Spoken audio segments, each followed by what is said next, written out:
जय जिनेंद्र। बहुत बहुत स्वागत है आप सभी का। Weekly cum intraday level Monday के लिए लेवल एनालिसिस करेंगे। Nifty, bank Nifty, FinNifty, mid cap Nifty और ऑप्शन लेवल 21 से 25 अक्टूबर 2024 के लिए। और एचडीएफसी बैंक और कोटक बैंक के रिजल्ट आ गए। शीर्षक दिया है रावण का, तो बाजार का रावण तो जाग चुका है। धीरे धीरे दे रहा है मार्केट को, क्यों उनको जल्दबाजी नहीं है। चाहता तो वो एक ही बार में फटाफट तोड़ सकता था, क्योंकि इतने शॉर्ट बने हुए हैं।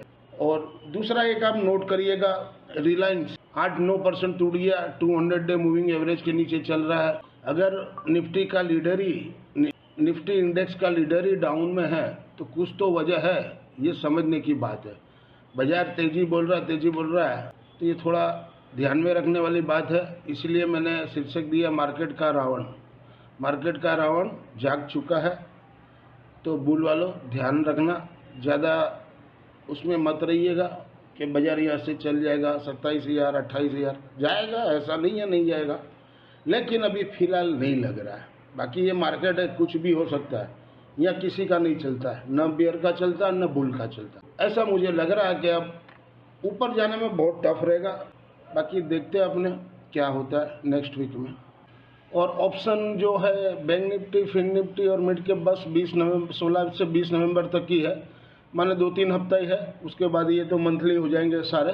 अब आने वाले कल के लिए, अपने मंडे के लिए और नेक्स्ट वीक के लिए चर्चा करेंगे। और आने वाले हफ्ता में मार्केट का जो रिजल्ट का महीना है, रिजल्ट कोई भी अच्छे नहीं आ रहे। न रिलायंस का रिजल्ट अच्छा आया, एक एक्सिस बैंक का रिजल्ट अच्छा आया, बजाज ऑटो का खराब आया। इसके बाद आज एचडीएफसी बैंक और कोटक बैंक आया। कोटक बैंक का भी रिजल्ट खराब है। एनपीए और जीएनपीए दोनों में फ़र्क है। एचडीएफसी बैंक का भी सेम हालत है, लेकिन कुछ तरफ पे वो प्रॉफिट दिखा है। और कोटक बैंक चला नहीं है पहले से, तो हो सकता है खराब रिजल्ट में ऑपरेटर मंडे को खींच दे कोटक बैंक को। और एचडीएफसी बैंक में थोड़ा बहुत प्रॉब्लम है, बाकी तो ऐसे सही है। अब ऑपरेटर क्या रिएक्ट करता है, बाजार क्या रिएक्ट करता है, वो मंडे को पता चलेगा। जियो पॉलिटिकल सिचुएशन भी खराब है। आज नेतान्याहू घर के ऊपर ड्रोन से हमला किया गया, वो तो थे नहीं लेकिन बच गए। जियो पॉलिटिकल, ये बात तो कह दूँ आपको कि ईरान के साथ तो हमला होने वाला ही है, उसको कोई रोक नहीं सकता, वो इजराइल करेगा। लेकिन वो टाइम का इंतज़ार कर रहा है। मुझे लग रहा है नेक्स्ट वीक या उसके बाद दिवाली के पास वहाँ पर करेगा, क्योंकि यूएस का इलेक्शन 5-4 नवंबर को है। उसके पहले 1-2 दिन पहले ही करना चाहिए, मुझे ऐसा लग रहा है। अब देखते हैं क्या हो रहा आने वाले दिनों में। और वीडियो को पूरा देखिएगा, थोड़ा लंबा होगा। इसमें कोटक बैंक और एचडीएफसी बैंक ऑप्शन के लेवल मैंने दिए हुए हैं। ये इंट्राडे मंडे है 21 अक्टूबर 2024 के लिए। कोटक बैंक का है 1900 का पुट लेना है, जहाँ घटे वहाँ 26.65 के पास, सपोर्ट 17 और 17 टूटे तो 11। सिर्फ इंट्राडे लेना है, क्योंकि रिजल्ट का अगर एक बार खींचेगा तो ये आपको नीचे में मिलेगा। रिजल्ट अच्छा आवे या खराब आवे, आपको उससे मतलब नहीं है। आपको अपने लेवल लेने से मतलब है। लेवल के पास आवे तो आप लीजिए। अगर 26 तोड़ देता है, वेट कीजिए, 17 के पास लीजिए, 11 का सपोर्ट है ही आपके पास। वहाँ से 5-6-7 रुपया मिले, 8 रुपया मिले, आप अपना नोट बनाइए। आपको उससे कोई मतलब नहीं है। रिजल्ट अच्छा आवे चाहे बुरा आवे, आपका लेवल में मिलता है तो लीजिए। 2-3 रुपये का स्टॉप लॉस लगा के और 5 से 10 रुपये का टारगेट लगा के, हिम्मत वाला हो वो काम करे, पैसा मिलता है। ऐसा कुछ नहीं है बाजार में। ये एचडीएफसी बैंक है। इंट्राडे मंडे 21 अक्टूबर 2024 के लिए इंट्राडे ही करना है। एचडीएफसी बैंक 1700 का पुट, जहाँ घटे वहाँ 16.5 के पास लीजिए। सपोर्ट मैंने 9 रुपया दिया और 0 हीरो दिया, तो जहाँ भी समझ में आवे लीजिए। 9 रुपये का, अगर 16.5 के पास नहीं रुकता है तो 9 रुपये के पास लीजिए। 0 हीरो शाम को 2:30 बजे काट दीजिएगा, 3 बजे 3:15 बजे।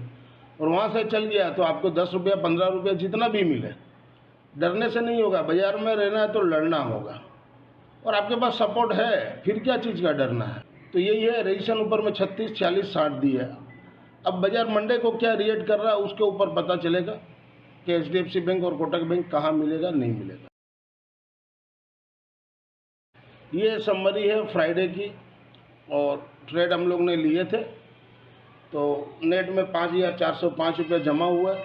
और मिड कैप निफ्टी हम लोग थर्सडे को लेके गए थे। BTST में पुट खुला 33, तुरंत ही 43, 53, 60। मैंने बोला भाई 60 में बेच दो। देखिए 9:01 में 9:16 में मैसेज डाल दिया 60 रुपया बेच दो, ऊपर 88 बिक गया। और बाकी सब लिए थे ट्रेड। और यहाँ पर निफ्टी मिड कैप 13,000 का पुट लेके आए 30 रुपया में, 30.5 का क्लोजिंग दिया। क्लोजिंग के हिसाब से भाव मैंने थमा दिया है। ओवरऑल इस हफ्ते में 13,995 रुपया जमा हुआ है। तो और इस महीने का 3 वीक का मिला के 58,737 रुपया। सिर्फ 15,000 का आपके पास अमाउंट होना चाहिए। 15,000 से ये देखिए, मैं जो ब्रॉडकास्ट चैनल में देता हूँ एक लोट, सिर्फ निफ्टी का 2 लोट का लिखता हूँ, बाकी सब एक लोट का लिखता हूँ। तो एक लोट का ये समरी है और निफ्टी का 2 लोट का समरी है। जो मैं मैसेज देता हूँ आप वही काम करो। आपको कुछ करने का, आपको अपना माइंड लगाने का जरूरत ही नहीं। आप मुझे फी क्यों दे रहे हो? 3,000 रुपया महीना दे रहे हो तो अगला जो बोले वो करिए ना काम। आप अपना दिमाग ही मत लगाइए। और आपको प्रॉफिट मिलता है कि नहीं मिलता है, नहीं मिले तब बोलिए कि सर हमको प्रॉफिट ही नहीं हो रहा है आप बोलने पर। क्योंकि मैं जो देता हूँ देखिए टाइम के साथ लिखता हूँ कि भाई इतना बजे मैसेज दिया, इतना बजे निकलेगा। अब 1 आध मिनट का आगे पीछे हो सकता है। मैंने भाव लिखा और भाव नीचे भी जा सकता है, भाव ऊपर भी जा सकता है, 2, 4, 5 रुपया ऊपर नीचे भी हो सकता है, वो डिफरेंस हो सकता है। लेकिन आपको सही टाइम पर सही जानकारी दे देता हूँ। तो जिनको भी जुड़ना हो ब्रॉडकास्ट चैनल से जुड़ सकते हैं। 3,000 रुपया मंथली फ़ी है और वीकली लेना हो तो 1,000 रुपया है। और ट्रायल चाहिए तो 1 वीक ट्रायल ले लीजिए। ट्रायल में आपको पता चल जाएगा कि सही है कि नहीं है, उसके बाद आप मंथली का लीजिए। और ट्रायल फ्री है, 1 हफ्ते का आपको मैं फ्री ट्रायल दूंगा। आप ट्रायल में देख लीजिए, आपको समझ में आता है तो ये आप QR कोड स्कैन करके भर सकते हो। अब अभी तो 19 तारीख हो गया। अगर आप कल से भी ज्वाइन होते हो तो 10 दिन आपको एक्स्ट्रा मिल जाएगा। आपका काउंटिंग 1 तारीख से ही होगा, आप चिंता मत करो। 10 दिन आपको फ्री सर्विस हो जाएगा अगर आप कल से भी जुड़ते हो तो। कोई बात नहीं है, आपको उतना रियायत देता हूँ। चलो, ये पोजिशनल वाली है। पोजिशनल वाली में देखिए हम लोगों ने जो 26,000 का कॉल लिए थे 155 में शुक्रवार को लेके गए थे। सोमवार को समझ में आ गया, तुरंत ही मैंने 15 अक्टूबर को लिए थे। 16 अक्टूबर को तुरंत ही मैंने सुबह ही बोल दिया देखिए 9:15 में एग्जिट हो जाए 143 में। दिसंबर वाला तो पुट चला ही आ रहा 23,000 वाला, तो वो 89.50 का भाव थमाया है, तो उसी हिसाब से कैरी फॉरवर्ड किया है। तो नेट 457.50, तो नेट इस मंथ का 696 रुपये प्लस है। पोजिशनल में हम लोग लॉस है। पोजिशनल में मेरा अभी सही नहीं बैठ रहा, क्योंकि मैं जब भी पोजिशनल दिलवाता हूँ पहले नीचे जाता है। तो इसको भी थोड़ा पे नली मैं खाली देख रहा हूँ, वेट एंड वॉच कर रहा हूँ, इसलिए हड़बड़ी नहीं। तो ये सौदा में काट सकता था दिसंबर वाला एक्सपायरी वाला 23,000 का पुट। मैं देखता हूँ क्या होता है, क्यों मेरा सही पकड़ में नहीं आ रहा। अगर आप यहाँ तक वीडियो देख रहे हो, वीडियो के कंटेंट से आपको लर्निंग पर्पस में हेल्पफुल हो रहा, तो वीडियो को ज़्यादा से ज़्यादा लोगों को लाइक कीजिए, शेयर कीजिए। और इस चैनल से नए जुड़े, चैनल के सपोर्ट के लिए चैनल को सब्सक्राइब जरूर से करें। वीडियो को जरूर से लाइक कीजिए, कमेंट कीजिए। आपको कोई भी तकलीफ हो तो कमेंट कीजिए। कोई भी चेंजेस करना हो, कुछ भी करना हो तो आप मुझे कमेंट कर सकते हो और मैं हर कमेंट का रिप्लाई देता हूँ। This slides video is for educational and learning purpose only. As per provisional data available on the NSE website से पुल अप किए, FI ने इंडेक्स में 3732 करोड़ का बाई किए और सेल किए 3053 करोड़ का। नेट में 679 करोड़ का बाई किए। FI ने FNO स्टॉक्स में 3222 करोड़ का बाई किए। FI ने कैश में 5486 करोड़ का सेल किए और DI ने कैश में 5215 करोड़ का बाई किए। ये FI की नेट पोजीशन है इंडेक्स और ऑप्शन में। तो निफ्टी इंडेक्स में 345 करोड़ का सेल किए और निफ्टी इंडेक्स ऑप्शन में 801 करोड़ का सेल किए। बैंक निफ्टी इंडेक्स में 950 करोड़ का बाई किए। बैंक निफ्टी ऑप्शन में 4509 करोड़ का सेल किए। फिन निफ्टी ऑप्शन में 59 करोड़ का बाई किए। फिन निफ्टी इंडेक्स ऑप्शन में 349 करोड़ का बाइंग है। मिड कैप निफ्टी में 16.58 करोड़ का बाई है। Mid cap Nifty index option में 1343 करोड़ का बाइंग है। ये FI की डाटा शीट है 18 तारीख की और 21 तारीख को कैसा रहेगा। क्लाइंट ने बोध किए 3,867 कॉन्ट्रैक्ट, तो नेट में वो 2,17,645 कॉन्ट्रैक्ट लोगे। DI ने 1,052 कॉन्ट्रैक्ट बाई किए, तो नेट में वो 70,024 कॉन्ट्रैक्ट शॉर्ट में है। FI ने बोध किए 7,812 कॉन्ट्रैक्ट, तो नेट में वो अभी भी 1,62,008 कॉन्ट्रैक्ट शॉर्ट में है। प्रो ने सोल्ड किए 12,731 कॉन्ट्रैक्ट, तो नेट में वो 14,387 कॉन्ट्रैक्ट लॉन्ग में है। इंडेक्स कॉल में क्लाइंट ने सोल्ड किए 3,67,602 कॉन्ट्रैक्ट, तो नेट में वो 4,17,934 कॉन्ट्रैक्ट शॉर्ट में है। एफआई ने बोध किए 1,05,180 कॉन्ट्रैक्ट, तो नेट में वो 4,42,685 कॉन्ट्रैक्ट लॉन्ग में है। प्रो ने 2,62,422 कॉन्ट्रैक्ट बोध किए, तो नेट में वो 26,829 कॉन्ट्रैक्ट शॉर्ट में है। इंडेक्स पुट में क्लाइंट ने 3,88,865 कॉन्ट्रैक्ट बोध किए, तो नेट में वो 6,61,815 कॉन्ट्रैक्ट शॉर्ट में है। एफआई ने सोल्ड किए 1,29,661 कॉन्ट्रैक्ट, तो नेट में वो 5,39,41 कॉन्ट्रैक्ट लॉन्ग में है। और प्रो ने सोल्ड किए 2,59,204 कॉन्ट्रैक्ट, तो नेट में वो लॉन्ग से शॉर्ट में आ गए 53,644 कॉन्ट्रैक्ट। ओवरऑल डाटा देखा जाए तो माइल्ड बुलिश बोल सकते हैं, लेकिन कोई खास नहीं है पोजीशन, क्योंकि एचडीएफसी और कोटक बैंक का रिजल्ट था, उसलिए इन लोगों ने पोजीशनल दोनों सेट सेम बना के रखी है सिचुएशन के। क्या रिजल्ट आएगा उसके बाद बाजार क्या रेट करेगा उसके बाद कल पता चलेगा। तो कोई न ज़्यादा बेरिश है डाटा, ना ज़्यादा बुलिश है, मीडियम में है। वीकली लेवल 21 से 25 अक्टूबर 2024 के लिए Nifty mid cap spot below 13,000 के नीचे सेल जोन, सपोर्ट 12,825, 12,625, रेजिस्टेंस ऊपर में 13,223। मूविंग एवरेज आरएसआई स्टोकेस्टिक मैंने सारे दिए ताकि वीडियो लर्निंग पर्पस में हेल्पफुल हो सके। पीसीआर 0.97 में वॉल्यूम पीसीआर 0.93। इंट्राडे मंडे 21 अक्टूबर 2024 के लिए Nifty mid cap spot below 13,034, closing के नीचे हो तो सेल जोन, सपोर्ट 12,970, रेजिस्टेंस ऊपर में 13,128। इंट्राडे मंडे 21 अक्टूबर 2024 के लिए निफ्टी मिड कैप 13,050 का कॉल वीकली वाला अबव 49 के ऊपर हो तभी बाई करना है, और उसके नीचे हो तो फिर नीचे में 18 के पास जीरो हीरो के लिए बाई कर सकते हो। 49 के ऊपर हो तो बाई कीजिए, 45 का सपोर्ट है, अगर 45 निकल जाता है तो फिर आराम से 18 और 12 के पास लीजिए जीरो हीरो के लिए। रेजिस्टेंस ऊपर में 82 और 105 मैक्स 2 में। इंट्राडे मंडे 21 अक्टूबर 2024 के लिए निफ्टी मिड कैप 13,000 का पुट वीकली वाला अबव 30 रुपया 50 पैसा के ऊपर हो तो बाई कीजिए, सपोर्ट 20 का है, अगर 20 का निकल जाता है तो फिर नीचे में 10 और 5 जो भी जीरो हीरो जितना भी समझ जितना नीचे मिले। बीटीएसटी हम लोग ये 30 रुपये में लेके आए, रेजिस्टेंस ऊपर में 60 और 85।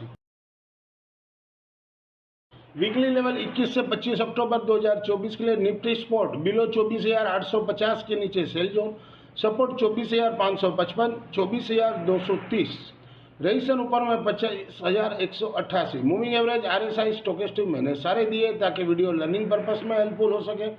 और 20 day weekly exploration moving average में मैंने हाईलाइट की है 24,557 है, यानी 24,550 के नीचे वीकली बेसिस पे क्लोजिंग देता है तो गेम ओवर हो जाएगा, फिर 23,000 को टच करने जाएगा Nifty. PCR 0.75, volume PCR 0.81। Monday 21 अक्टूबर 2024 के लिए निफ्टी स्पॉट एबो 24,770 के ऊपर बाई जोन, सपोर्ट रहेगा 24,650 का, रेजिस्टेंस रहेगा 24,970 का। इंट्राडे मंडे 21 अक्टूबर 2024 के लिए निफ्टी 25,000 का कॉल वीकली वाला एबो 83 के ऊपर हो तो बाई कीजिए, सपोर्ट 70 का रहेगा, रेजिस्टेंस ऊपर में 120, ऊपर में सेल करना हो तो 140 के पास 20 पॉइंट का सपोर्ट के लिए। और इनकेस बाजार गैप डाउन खुलता है तो इसको आप 40 के पास बाई कर सकते हो, 20 पॉइंट का स्टॉप लॉस। इंट्राडे मंडे 21 अक्टूबर 2024 के लिए निफ्टी 25,000 का पुट वीकली वाला जहां घटे वहां 110 के पास लीजिए, सपोर्ट 80 का रखिए, रेजिस्टेंस ऊपर में 170, 230। वीकली लेवल 21 से 25 अक्टूबर 2024 के लिए फिन निफ्टी स्पॉट एबव 23,800 के ऊपर बाई जोन, सपोर्ट 23,580, 23,365, रेजिस्टेंस ऊपर में 24,140, 24,300। मूविंग एवरेज आरएसआई स्टोकेस्टिक मैंने सारे दिए ताकि वीडियो लर्निंग पर्पस में हेल्पफुल हो सके। पीसीआर 1.13 में बनाता हूँ, वॉल्यूम पीसीआर 0.85। मंडे 21 अक्टूबर 2024 के लिए फिन निफ्टी स्पॉट बिलो 24,000 के नीचे सेल जोन, सपोर्ट 23,750, रेजिस्टेंस ऊपर में 24,140। इंट्राडे मंडे 21 अक्टूबर 2024 के लिए फिन निफ्टी 24,100 का कॉल वीकली वाला एबव 59 के ऊपर बाई जोन, सपोर्ट 40 का रहेगा, रेजिस्टेंस ऊपर में 105, 140, सेल रेंज करना हो तो ऊपर में 155 के पास 30 पॉइंट का स्टॉप लॉस लगा के। इंट्राडे मंडे 21 अक्टूबर 2024 के लिए फिन निफ्टी 24,000 का पुट वीकली वाला जहां घटे हुआ 32 पैसे के 130 का क्लोजिंग दिया, शायद HDFC बैंक फिर निफ्टी का रिजल्ट के चलते हो सके ऊपर खींचे, तो ये नीचे में 32-65 के पास मिले तो लीजिए, जीरो हीरो समझ के लीजिए, क्योंकि मंगलवार को इसका एक्सपायरी है, तो जीरो हीरो समझ के लेके रख दीजिए। और सपोर्ट 19 और 10 दिया है, जिनको जीरो हीरो नहीं रखना है तो सपोर्ट भी मैंने दिया है, रेजिस्टेंस 65 और 110। वीकली लेवल 21 से 25 अक्टूबर 2024 के लिए बैंक निफ्टी स्पोर्ट बिलो 52,100 के नीचे सेल जोन, सपोर्ट 51,700, 51,100, रेजिस्टेंस ऊपर में 52,500, 52,800। मूविंग एवरेज, RSI, स्टोकेस्टिक मैंने सारे दिए ताकि वीडियो लर्निंग पर्पस में हेल्पफुल हो सके। मनी PCR 1.26 में बनाता हूँ, 0.82 PCR थोड़ा हाई है। मंडे 21 अक्टूबर 2024 के लिए बैंक निफ्टी स्पोर्ट बिलो 52,100 के नीचे सेल जोन, सपोर्ट 51,700 का रहेगा, रेजिस्टेंस ऊपर में 52,500। इंट्राडे मंडे 21 अक्टूबर 2024 के बैंक निफ्टी 52,500 का कॉल वीकली वाला एबो 171 क्लोजिंग के ऊपर हो तभी बाई करना है। 10 से 20 पॉइंट का स्टॉप लॉस रखिए, यानी 150 का स्टॉप लॉस। और रेजिस्टेंस ऊपर में 270, 370। रिजल्ट की वजह से या तो गैप अप होगा या गैप डाउन होगा, तो फिर मौका नहीं मिलेगा। ऊपर बेचना है तो 370 के पास बेचिए, 50 पॉइंट का स्टॉप लॉस लगा, 450 का स्टॉप लगा। इंट्राडे मंडे 21 अक्टूबर 2024 में बैंक निफ्टी 52,200 का पुट, जहां घटे वहां 125 के पास लीजिए, सपोर्ट 95 का भी है, 60 का भी है। तो अब बाजार क्या रिएक्ट कर रहा है, गैप अप कितना खुल रहा है कि गैप डाउन खुले तो मौका ही निकल जाएगा। गैप अप खुलता है तो फिर आपको कहाँ लेना है, 125 के पास लेना है या 95 के पास या 60 के पास। हीरो जीरो के हिसाब से रख लीजिए, क्यों गुरुवार को हीरो जीरो है, तो इसमें आपको प्रॉफिट मिलेगा। रेजिस्टेंस ऊपर में 330, 530। This slides video is for education and learning purpose only. Thank you for watching our channel. मिलते हैं अगले हफ्ते वीकली लेवल के लिए एक नए वीडियो के साथ। तब तक के लिए जय जिनेंद्र दोस्तों।